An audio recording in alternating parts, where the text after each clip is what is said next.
इधर रामनवमी का पर्व पूरे देश में धूमधाम से मनाया गया। इस मौके पर पश्चिम बंगाल में कई जगहों पर जुलूस और शोभा यात्रा निकाली गई। सियासी तनाव और हंगामे की आशंका को देखते हुए बंगाल पुलिस हाई अलर्ट पर रही। पश्चिम बंगाल में रामनवमी के त्योहार पर सबकी नजरें इस वजह से टिकी थी क्योंकि पिछले कुछ दिनों से इस त्योहार को लेकर जबरदस्त सियासी बवाल चल रहा था। कई हिस्से में तनाव भी था। हालांकि राहत की बात यह है कि शाम तक कहीं से भी उपद्रव या झगड़े की कोई खबर नहीं आई। अकेले कोलकाता में करीब 60 जगहों पर शोभा यात्रा निकाली गई। चप्पे चप्पे पर सुरक्षा बल तैनात थे। कोलकाता की जादवपुर यूनिवर्सिटी में प्रशासन की अनुमति न मिलने के बावजूद त्योहार मनाया गया। छात्रों ने कहा कि जब यूनिवर्सिटी में सारे त्योहार मनाए जाते हैं तो फिर रामनवमी क्यों न मनाई जाए। इससे पहले कलकत्ता हाईकोर्ट ने शोभा यात्रा निकालने के लिए सशर्त इजाजत दी थी। कोर्ट ने कहा था कि रैली में हथियारों और डीजे का इस्तेमाल न किया जाए। हालांकि फिर भी कई जगह डीजे का इस्तेमाल हुआ।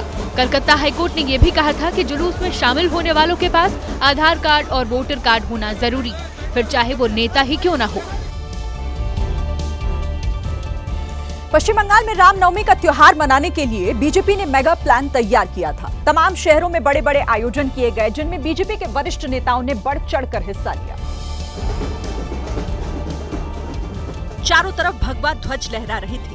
बीजेपी के नेता और कार्यकर्ता रामधुन पर झूम रहे थे। बीजेपी की बंगाल इकाई ने प्लान बनाया था कि पूरे बंगाल में ज्यादा से ज्यादा जगहों पर जुलूस और शोभा यात्रा निकाली गई और लोगों को इस यात्रा में शामिल कराया जाए।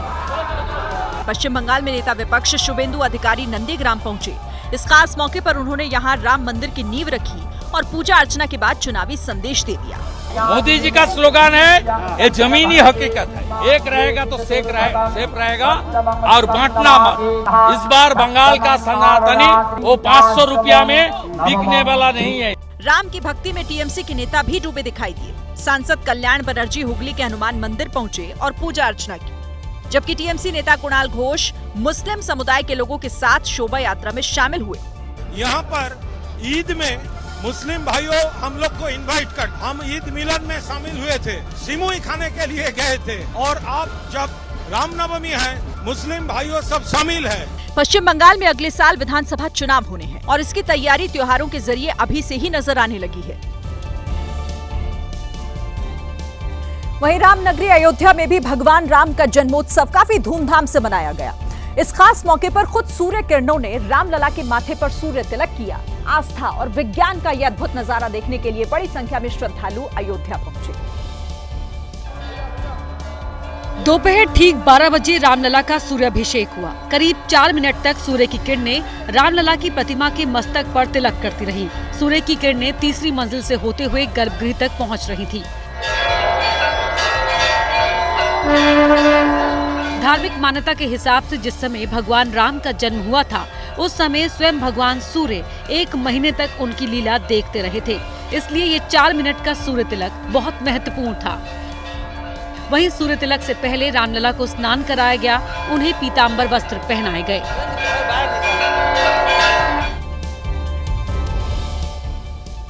रामनवमी के मौके पर रामलला के दर्शन के लिए देश के अलग अलग हिस्सों से लाखों श्रद्धालु अयोध्या पहुंचे, जिन पर ड्रोन से सरयू के जल का छिड़काव किया गया। इस दौरान पूरा अयोध्या धाम जय श्री राम के जयकारों से गूंजने लगा। जहां एक तरफ ड्रोन से पूरी रामनगरी की निगरानी की गई तो वहीं दूसरी तरफ ड्रोन से राम भक्तों पर सरयू के जल का छिड़काव किया गया। जो भक्त यहाँ पर पहुँचे हैं उन पर आप देखिए कि किस तरीके से सरयू का जल और केवड़ा बरसाया जा रहा है ड्रोन कैमरे के जरिए। वहीं सरयू के जल की बारिश देख राम भक्त खुशी से झूम उठे और प्रधानमंत्री नरेंद्र मोदी और सीएम योगी की तारीफ करते नजर आए। योगी और मोदी जी का बहुत बहुत धन्यवाद। अगर वो न होते तो ऐसा भव्य होता ना। बहुत ही अच्छी व्यवस्था है, बहुत ही सुगम व्यवस्था। जो ड्रोन के द्वारा वाटर फॉलिंग की जाए वो भी बहुत अच्छी है। जिस ड्रोन से राम भक्तों पर सरयू जल की बारिश की गई उस पर जय श्री राम लिखा हुआ था। ड्रोन को खास जल का छिड़काव करने के लिए तैयार किया था, जो एक बार में 20 लीटर पानी लेकर उड़ता और 1 घंटे तक राम भक्तों पर सरयू जल का छिड़काव करता।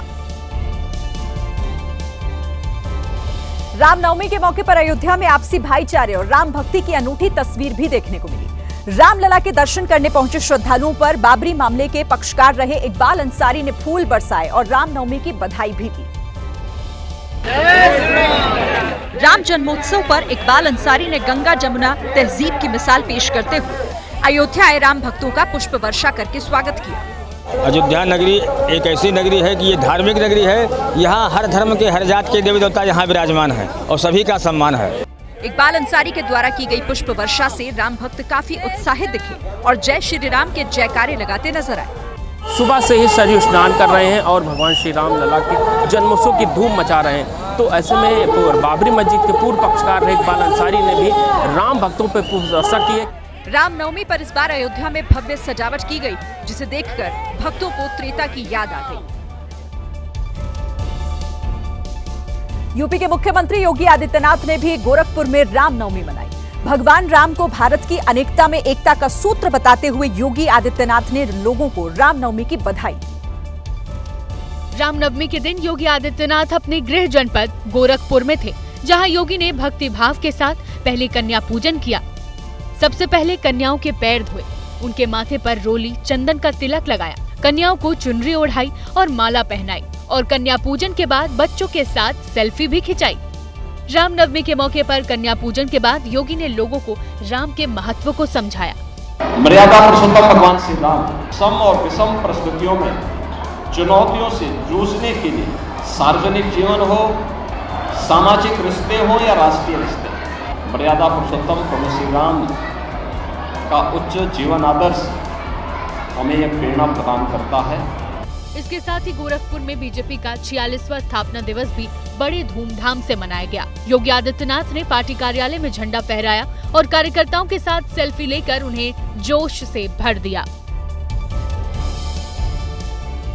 रामनवमी के दिन यूपी के संभल में सत्यव्रत पुलिस चौकी का उद्घाटन हो गया है। ये पुलिस चौकी संभल की जामा मस्जिद के ठीक सामने बनी है। पिछले साल 24 नवंबर को हुई हिंसा के बाद से यहां पुलिस चौकी बनाने की मांग की जा रही थी। पुलिस चौकी का उद्घाटन डीएम और एसपी संभल ने किया। पूरी पुलिस चौकी को रंग बिरंगे गुब्बारों और फूलों से सजाया गया था। इस बीच पंडित जी ने शंखनाद किया और पूजा शुरू हो गई। लेकिन यहाँ पर अभी हवन भी हुआ, जिसमें डीएम एसपी समेत कई अधिकारियों ने आहुति दी।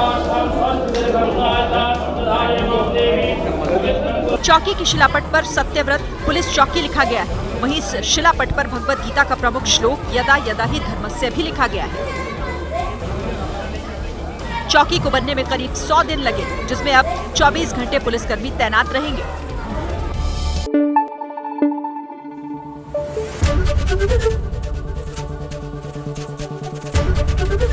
एबीपी न्यूज आपको रखे आगे।